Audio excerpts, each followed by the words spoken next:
Seigneur, parce que nous sommes une armée qui campe auprès de toi, Seigneur. Oui, je Notre sais. cœur, Seigneur, n'a aucune crainte et nous sommes dans la joie et dans la paix, dans la confiance. Oui. Nous t'élevons, Dieu de gloire, et nous désirons ardemment, Seigneur, habiter dans ta maison. Sois élevé, Seigneur, pour cette soirée dans laquelle tu nous diriges et que chacun, Seigneur, puisse trouver vraiment la réponse à la question qu'il se pose. Père, que ton nom soit béni et merci pour le message que tu as préparé par ton serviteur ou par les uns et les autres. Seigneur, Oui. merci pour cette grâce que tu nous accordes de pouvoir bénéficier de ces temps de mise à part au nom de Jésus-Christ. Amen. Amen. Amen. Alléluia. Est-ce que quelqu'un a quelque chose à partager? Je voudrais juste vous lire, Luciana, tu voulais de la parole? Non, non, après. Non, non. Juste vous lire un proverbe de Salomon que je trouve est bien d'actualité face à tout ce brouhaha qu'on entend de partout. Oui. Proverbe combien? Alors, Proverbe 2, du verset 6 au verset 11, et c'est la version de la Bible juive. Combien? Proverbe 2, verset 6 jusqu'à 11. D'accord. Car Adonai donne la sagesse, de sa bouche viennent la connaissance et l'intelligence. Il garde en réserve le bon sens pour les hommes droits. Il est un bouclier pour ceux dont la conduite est sans reproche, afin de garder les voies de la justice et de préserver la voie de ceux qui lui sont fidèles. Amen. Puis tu comprendras la droiture, la justice, l'équité et tout bon sentier, car la sagesse entrera dans ton cœur, la connaissance te sera agréable, le bon jugement veillera sur toi et le discernement te gardera. Amen. Oh, là, c'est oui. Quand j'ai lu ça, ça m'a vraiment Ah oui. parlé. Je me suis dit, mais c'est tout à fait d'actualité, Oui. avec tout le monde qui s'énerve un peu partout, Mhm. sur tous les secteurs, de tous les côtés. Et je me suis dit vraiment, vraiment, vraiment, avec Ah tout oui, ce qu'on entend, la seule chose dont on a besoin, c'est de la connaissance et de l'intelligence. Oui. La sagesse qui vient de la bouche d'Adonai Oui. nous donnera le discernement. Le discernement te gardera. Oui. Oui. Vraiment, ça parle. Moi, en tout cas, ça me parle et je voulais vraiment vous lire ce passage ce soir parce que je trouve que c'est vraiment Amen. quelque chose d'actualité qui nous concerne vraiment. Ah oui, c'est très fort, oui. Oui. Ça, c'est vrai. Oui. Amen. Amen. Amen. C'est le moins que l'on puisse dire. Oui, c'est vraiment. Je réfléchissais ce matin en discutant avec quelqu'un qui me faisait part de ses peurs concernant le vaccin. Et cette idée m'est venue, en lui parlant, l'idée m'est venue et je lui ai dit, mais le problème, ce n'est pas le vaccin, le problème, c'est la peur. Exactement. Les gens ont peur dans tous les secteurs. La vraie épidémie, je ne dis pas qu'il n'y a pas une épidémie de Covid, hein, ce n'est pas ça, mais la vraie épidémie, C'est la peur. C'est la peur. Et la peur, on sait qu'elle ouvre des portes, la peur, c'est une des armes du diable. Et il y a une épidémie mondiale de peur, mais chez tout le monde. Tout le monde fait peur à tout le monde. Oui. Ceux qui ont peur du vaccin, ceux qui ont peur de vous vacciner parce que sinon, voilà, la 4e vague arrive, on plonge les gens dans la peur. Du côté des chrétiens, oulala, si vous vous faites vacciner, c'est la marque de la bête. Enfin bon, on entend tout et n'importe quoi. Et je disais à mon ami, mais le problème, ce n'est pas le vaccin, Non. c'est la peur. C'est la peur. Beaucoup plus nocive que le vaccin. Voilà. Exactement. Je pense qu'on est face à une épidémie de peur. Voilà. Oui. Et on peut remarquer ce qu'ils disent souvent, les médecins ou quoi qui parlent, ils disent c'est anxiogène. Qu'est-ce qui rend anxiogène? C'est la peur. Même chez les chrétiens, il y a un débat sur le vaccin. tout le monde se fait peur. Oh, si je me fais vacciner, qu'est-ce qui va se passer? Et mon ADN, c'est aussi, et mon ADN, celui-là. Mhm. J'ai dit, mais arrêtez donc avec votre ADN, c'est l'ADN de Christ en nous, je ne comprends pas là. Le discernement te gardera. Oui, C'est ça dont nous avons besoin. Le bon jugement, le bon jugement veillera sur toi. C'est ce que nous dit Salomon. Oui. Le discernement te gardera. C'est de ça dont on a besoin. De cette sagesse et de discerner les choses. amen. C'est pour ça que tout ce brouhaha, il faut Oui. essayer de fermer les écoutilles et de vraiment se concentrer sur ce que le Seigneur nous dit à chacun en particulier sur ce sujet. Amen. Amen. Je dis un grand amen. Oui. Oui, c'était vraiment bien. Mais moi, j'ai lu quelque chose qui m'avait interpellée et on parle justement de notre conscience. Alors là, c'est pas très long, hein, c'est la voiture autonome. La voiture autonome va arriver prochainement sur nos routes. Les premiers prototypes sont déjà en test. Un GPS, une caméra, plusieurs radars permettant au véhicule de se localiser dans une grande précision. Une carte électronique guide le véhicule vers la direction souhaitée. Ces multiples technologies de pointe permettent d'affronter les situations de conduite les plus complexes comme le brouillard, la neige, la nuit. Et nous, comment nous localisons-nous? Où allons-nous? Quelle est notre destination? Avons-nous un projet de vie? Nous pourrions dire que Dieu nous a donné mieux qu'un GPS. Il a en effet donné à l'homme de nombreux moyens pour se diriger de manière sûre. La Bible, elle nous révèle le chemin du salut et peut nous aider dans nos choix de chaque jour. L'auteur d'un psaume écrivait « Ta parole est une lampe à mon pied et une lumière à mon sentier. » Notre conscience, elle nous permet de discerner le bien et le mal, c'est ce que tu disais. Le Saint-Esprit, il nous aide à comprendre et à faire la volonté de Dieu. La prière, elle nous permet de demander à Dieu notre chemin. L'exemple laissé par Jésus dans sa vie parfaite sur cette terre est un modèle pour nous. Dieu ne nous a donc pas laissés sans ressources. À nous d'en profiter. Tous les croyants seront bientôt auprès de Jésus dans le ciel. Voilà leur destination finale. Être avec Christ et voir sa gloire. Alors ne nous trompons pas de chemin. L'issue pourrait nous être fatale. Amen. Voilà. Si j'avais dit ça. Amen. Moi, je voudrais vous emmener dans le 2e livre des Rois, chapitre 4, à partir du verset 8, et justement par rapport à la peur. Par rapport à la peur. Pouvons-nous dire, tout va bien. Tout va bien. Ah oui, mais, tu as entendu? Non, je dis, tout va bien. Disons l'histoire de cette femme, une histoire que vous connaissez, que vous avez lu, relu comme moi, et comme je le disais en partage avec Émilie, derrière, dans la notion du discernement, il y a la notion de décrypter. Ouais. Décrypter. Je crois en qui, sur qui je repose, quels sont les discours auxquels je prête crédit, ou est-ce que je prête crédit à la parole? Il y a une sacrée nuance. Un jour, Élisha séjourna à Shunem. Et une femme riche qui y demeurait insista pour qu'il reste manger un repas. Après cela, chaque fois qu'il passait, il s'arrêta là pour un repas. Elle dit à son mari, « Je vois que c'est un saint homme de Dieu qui s'arrête régulièrement chez nous.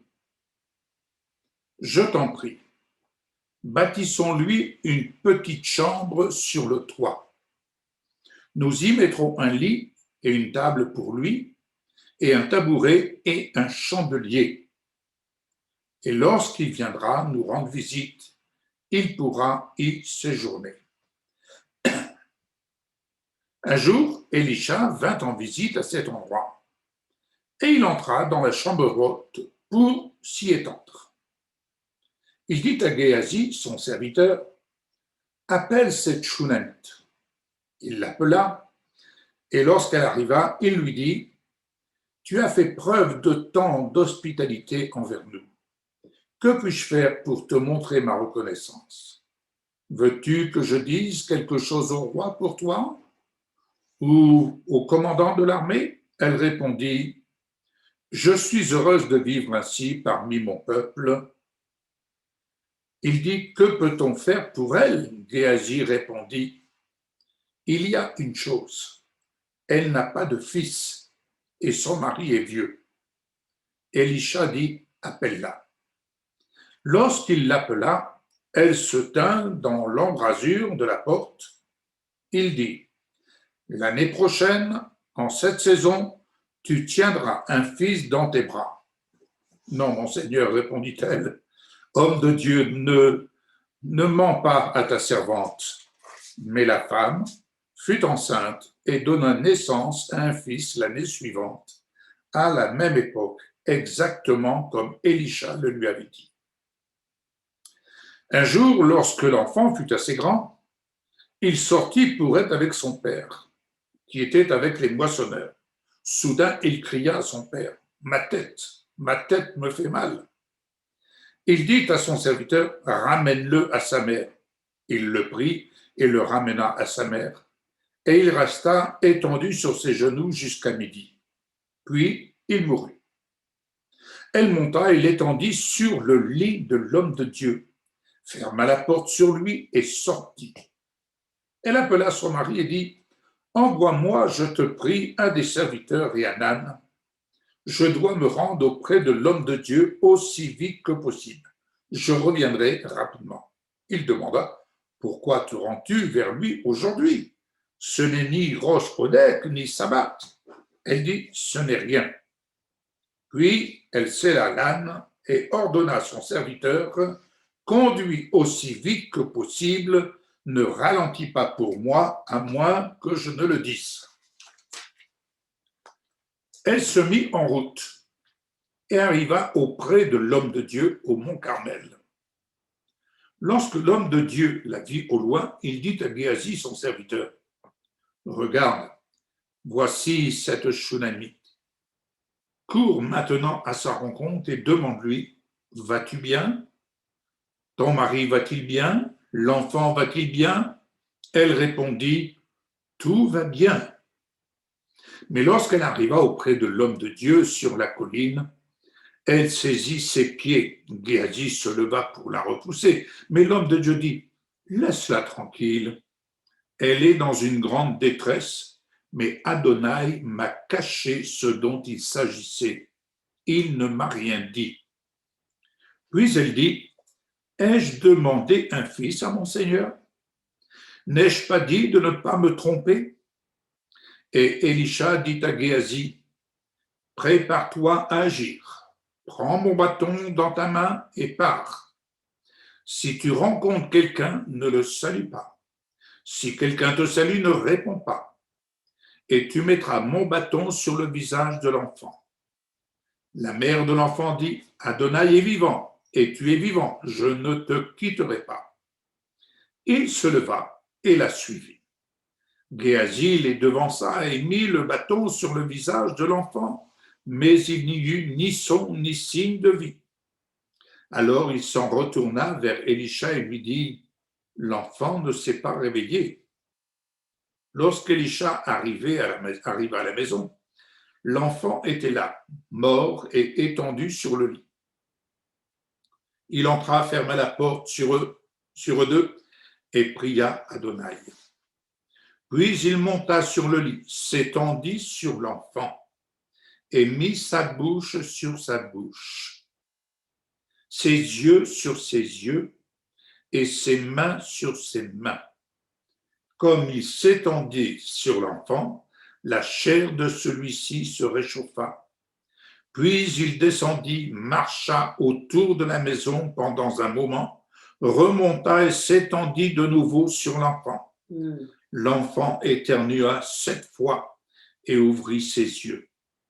Élisha appela Géasi et dit, appelle cette Shunamite. Et il l'appela. Et lorsqu'elle entra auprès de lui, il dit, prends ton fils. Elle entra, tomba à ses pieds et se prosterna sur le sol. Puis elle prit son fils et sortit. Alléluia, je m'arrête là. C'est un passage sur lequel je n'ai cessé de méditer durant cet après-midi et déjà ce matin. Et je dis, Seigneur, qu'est-ce que tu veux nous dire? Qu'est-ce que tu veux nous amener à décrypter? Première chose, cette femme va honorer le serviteur de Dieu pour qu'il ait un lieu de repos, la chambre haute. C'est toute une signification pour l'homme de Dieu. Il peut passer, prendre son repas, s'étendre. Il a un lieu de repos. Maintenant, se passe une situation, c'est que toujours dans le discernement et le décryptage, le prophète va décrypter le besoin de cette femme. Il ne va pas lui poser tellement de questions. Pourquoi ton mari, vous ne pouvez pas avoir d'enfant? Il ne discute pas le problème. Mais il parle la solution. Décrypter le message d'en haut, c'est apprendre à parler la solution et non le problème. Et Élisée va lui dire, à cette même époque, quand je repasserai, tu auras un fils. Ouais. Cette femme, ça me fait penser à Sarah avec Abraham. Cette femme se dit, non, mais ne me mens pas. Non, mais la vérité s'est manifestée, la parole de l'Éternel qui est sortie de la bouche d'Élisée s'est accomplie. Quand on apprend à parler la solution, cela veut dire qu'on apprend à discerner. On apprend à voir la voie de la sagesse comme cela nous a été rappelé tout à l'heure. Mais pour ce faire, nous devons fermer nos oreilles à ce qui se dit ici-bas. Et vous allez voir où je veux en venir. C'est très subtil, mais vous allez comprendre. Nous sommes dans une phase, je le crois, j'en parle parce que je le crois. Nous sommes dans une phase où la grâce que nous avons, c'est d'être en capacité et d'apprendre et d'avoir ce désir d'apprendre, de décrypter ce que le Seigneur veut nous amener à décrypter d'en haut. À décrypter la vie d'en haut. Premier point. Alors, voilà que cette femme se trouve enceinte. Alléluia. Mais voici que l'enfant va mourir. Et là, il se passe un événement. Se passe un événement, c'est que cette femme ne dit rien à son mari, et cette femme va retourner vers l'homme de Dieu. Élisée est dans cette phase où Adonai ne lui dit rien. En définitive, Adonai nous dit bien ce qu'il veut nous dire. Et il ne nous dit rien s'il y a des choses qu'il n'a pas à nous dire. Mais il n'en demeure pas moins qu'il est capital d'agir avec la foi de Jésus. N'oublions pas, Christ en nous. l'espérance de la gloire. Voici que cette femme arrive et Élisée va lui dire, ton mari va-t-il bien? Oui. Ton enfant va-t-il bien? Oui, oui. Tout va bien. Parole de foi. Parole où elle parle la solution. Elle parle la solution. Elle ne parle pas le problème. Même si, dans son cœur, elle est préoccupée. Mais elle se positionne au-dessus. Tout va bien. Cependant, Élisée a discerné quelque chose. Il a décrypté la détresse de cette femme. Mais à cette parole de foi, Dieu répond. C'est alors qu'Élisée va donner le bâton à son serviteur Géasi, qui lui va les devancer, et il va dire à Géasi, pose ce bâton sur le visage de l'enfant. Ça n'a pas fonctionné. Pourquoi?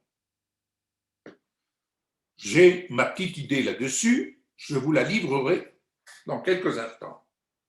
Le bâton que l'on dit qui représente l'autorité. D'accord. Mais Élisée a dû aller jusque là où l'enfant était couché. Autrement dit, dans la chambre haute. Mais ici, Élisée est dans la chambre haute et il ferme la porte. Parce qu'il veut décrypter l'intention du Seigneur. Mais cela doit nous servir d'enseignement. Et l'enseignement que j'en ai reçu et que je vous livre, que je vous partage. Élisée s'est allongé sur l'enfant.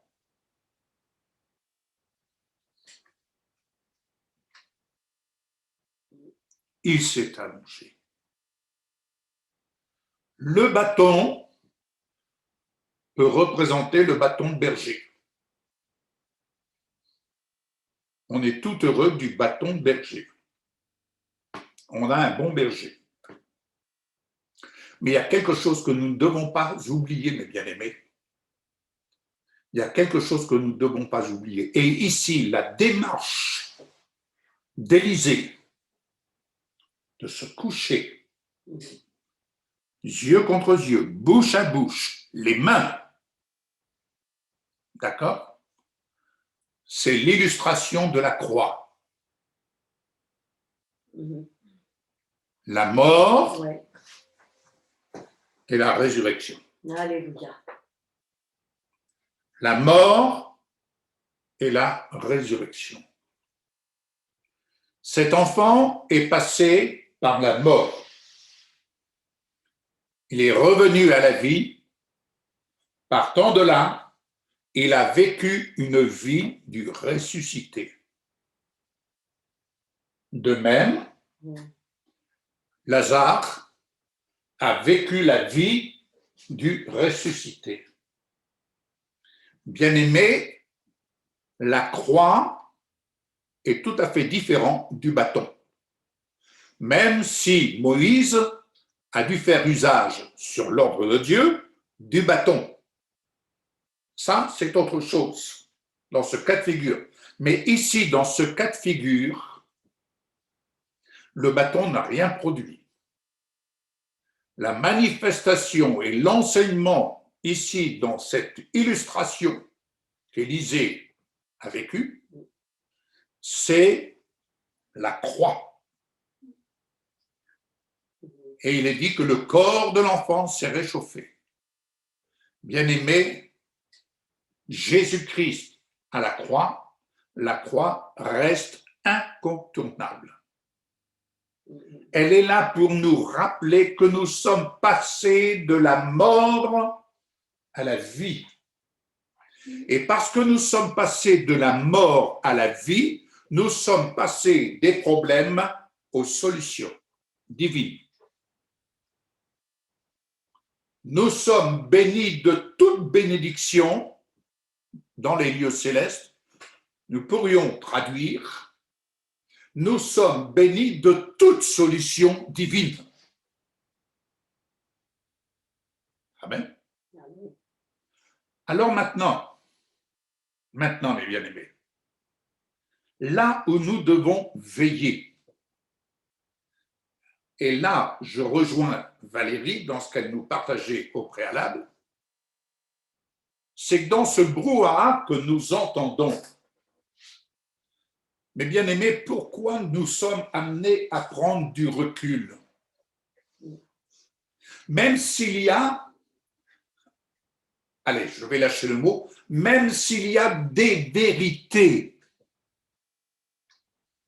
mais ce n'est pas la vérité. La vérité pour nous, chrétiens, c'est la vie du ressuscité qui doit nous animer. Alors attention, bien-aimés, on ne vit pas la vie du ressuscité pendant 1 heure ou 2 heures et ensuite on retourne à la vie du mort. Non. Ça ne peut pas fonctionner comme ça. Il faut choisir. Soit je m'attache à la vie du ressuscité, et la vie du ressuscité est une vie de victoire qui se vit au jour le jour. À chaque jour suffit sa peine. Et pour ce faire, partant de la croix, c'est-à-dire que je passe de l'autre côté, je passe à l'autre bord, j'apprends à vivre la vie du ressuscité, c'est-à-dire de Christ glorifié dans ma vie. Je l'ai reçu, j'ai donc reçu sa vie, j'apprends à vivre sa vie. J'ai bien dit, j'apprends à vivre sa vie. Amen. Et quand on apprend à vivre la vie du ressuscité, on apprend à vivre les solutions d'en haut. Et face à ce brouhaha que nous entendons, qui d'en bas peut dominer sur la vie du ressuscité? Personne ne peut dominer sur la vie du ressuscité, sauf celui à qui on donne crédit. Sauf celui à qui on donne crédit. Donc, à qui voulons-nous donner crédit? La foi naît de la parole de Dieu. Si je donne crédit à la parole de Dieu, je donne crédit à la vie du ressuscité et je fais mienne cette vie du ressuscité. C'est ma vie, c'est ta vie. Et personne ne peut venir, je dirais, couvrir la vie du ressuscité qui est en toi, qui t'a été donnée à partir de la croix. Amen. Ça, c'est la projection au travers de ce texte que j'ai pu recevoir et je me dis, apprenons à décrypter les solutions. Apprenons à décrypter, mais faut-il prendre du recul? Je reçois comment dirais-je, des messages de la part des croyants. Je reçois des trucs, il faut lire ceci, il faut écouter cela et comprendre. Et les gens, ils rentrent dans des combats, dans des luttes. Il leur manque peut-être l'épée, les fusils, je ne sais pas. Mais enfin, ça, je trouve, ça me rappelle sans cesse du temps des Huguenots, n'est-ce pas, où tout allait bien, les enfants prophétisaient, les gens priaient, les enfants prophétisaient, un beau jour, les fusils sont rentrés, se sont mis en action. Et là, ça a été la débandade. De la même façon que dans des pays d'Afrique où le réveil est arrivé, et après quoi, il y a des fusils qui sont rentrés. Le Saint-Esprit est parti. Le Saint-Esprit n'est plus dans le coup. Il s'est retiré. Le Saint-Esprit dit, mettez-moi à part pour l'œuvre à laquelle j'ai appelé telle, telle et telle et telle. Mais cette œuvre à laquelle nous sommes appelés, c'est de vivre la vie du ressuscité. Et la vie du ressuscité s'attache à tout ce qui est en haut. Mais si je regarde en bas, je n'ai aucune prétention, et sans tomber dans la fatalité, mais heureux ceux qui entendent la parole et qui changent de camp, c'est-à-dire qui passent de la mort à la résurrection. C'est ça qui est important. Mais ce n'est pas d'aller défendre la cause des gens ici-bas. Je dirais, quelles que soient les autorités qui demain dirigeront notre pays, les pays deviennent et deviendront de plus en plus ingouvernables. Ce qui est écrit et c'est incontournable. Mais attention, de ne pas perdre la foi et de ne pas perdre l'amour. Ouais.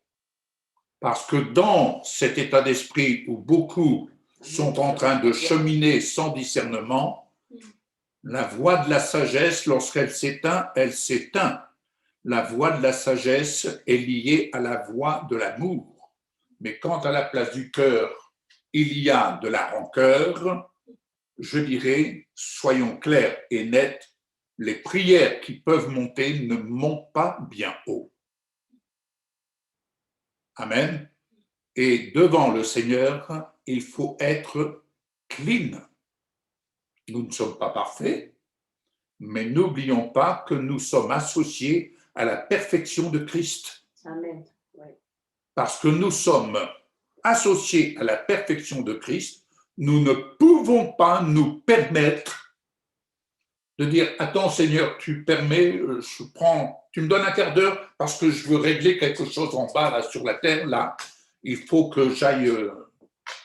Non, non, non, non, non, non, non, non. Nous sommes là pour nous occuper des affaires d'en haut. Laissons le soin au Seigneur et au ministère des anges de faire ce qui est à faire. Alléluia. Notre problème, c'est d'apprendre à vivre la vie du ressuscité. Et cette vie du ressuscité, c'est une vie commune. Amen. Voilà ce que je voulais partager. S'il y a quelqu'un qui veut rebondir là-dessus, mais ça m'a fortement interpellé. Fortement interpellé. Toujours dans cette notion, Valérie parlait de discernement, je parle du fait de décrypter la vie de Jésus, le message, de décrypter la volonté du Seigneur dans le temps présent. Et là, je dirais, ce qui est clair et ce à quoi vous devez défendre, chacun doit défendre, défendez la vie du ressuscité que vous avez reçu de vivre. Faites-la, je dirais, faites-la fructifier. Je reviens à ce que Jean-Baptiste disait, il faut qu'il croisse. Il faut que la vie du ressuscité puisse croître en toi et que la vie du mort diminue. La vie du mort. Nous étions morts dans nos offenses, mais nous avons été rachetés, associés à la vie du ressuscité, par grâce, par grâce, par grâce. J'ai encore dit à quelqu'un, je dis, nous sommes des imparfaits, ce qui ne veut pas dire que nous devons nous complaire dans nos imperfections, mais apprenons à vivre la vie du ressuscité et nous apprendrons à vivre la perfection de Christ, dans laquelle Dieu notre Père nous voit vivre. Et il n'attend pas autre chose que nous puissions vraiment faire fructifier cette vie à laquelle nous sommes appelés à nous attacher. Amen. Voilà ce que je voulais partager. Amen. Je voudrais rebondir à ce que tu dis sur justement marcher par l'esprit et avec les armes que Jésus nous demande de prendre, qui sont les armes de l'esprit. Oui. Je réfléchis beaucoup en ce moment sur Barabbas. Oui. Barabbas, vous le savez, qui a été présenté en même temps que Jésus. Oui. Quel des deux voulez-vous que je libère? Barabbas est appelé comme ça dans la version seconde, mais quand on lit la Bible juive, c'est Barabba. Et Barabba, vous savez ce que ça veut dire? Parce que quand j'ai lu Barabba, je me suis dit, mais Bar-Abba, ça veut dire le fils du Père. le le fils du père, Bar Abba, fils du père.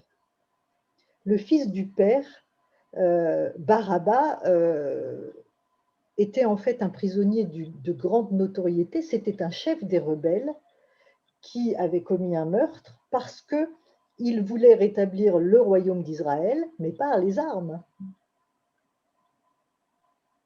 Et d'ailleurs, Jésus dit, juste avant qu'ils viennent l'arrêter, enfin quand ils viennent l'arrêter dans le jardin de Gethsémani, il leur dit, mais vous êtes venus me saisir avec des épées et des bâtons comme vous le feriez pour le chef d'un groupe de rebelles.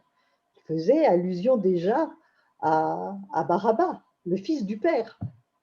Et vous savez, peut-être vous ne savez pas, quand nous avons été en Israël, notre guide, qui était donc juif, était assez interpellé par les chrétiens, par tous ces groupes de chrétiens qui venaient, et du coup, il s'était un peu intéressé à lire notamment cette histoire, l'histoire de la crucifixion et le moment où Pilate demande à la foule, aux gens qui sont là, lequel voulez-vous, Barabbas ou Jésus?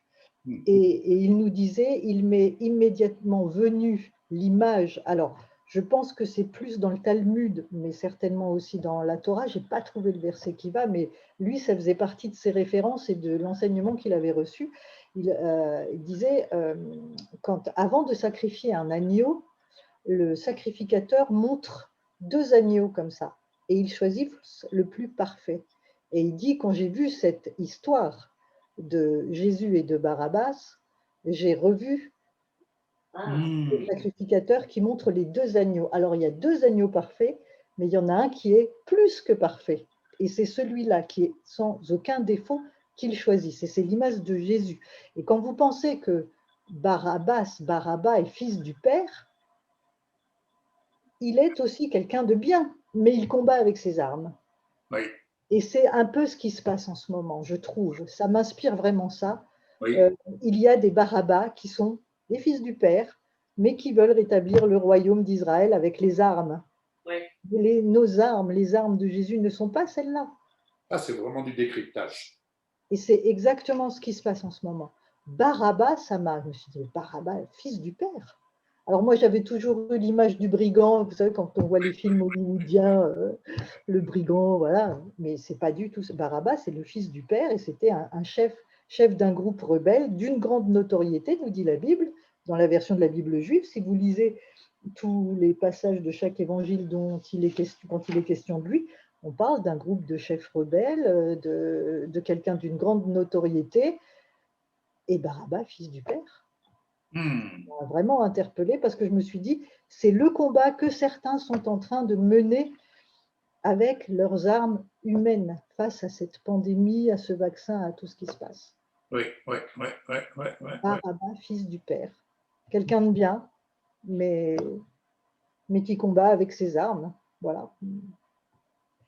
Et ce n'est pas lui qui a été jugé digne d'aller à la croix pour nous racheter. Oui.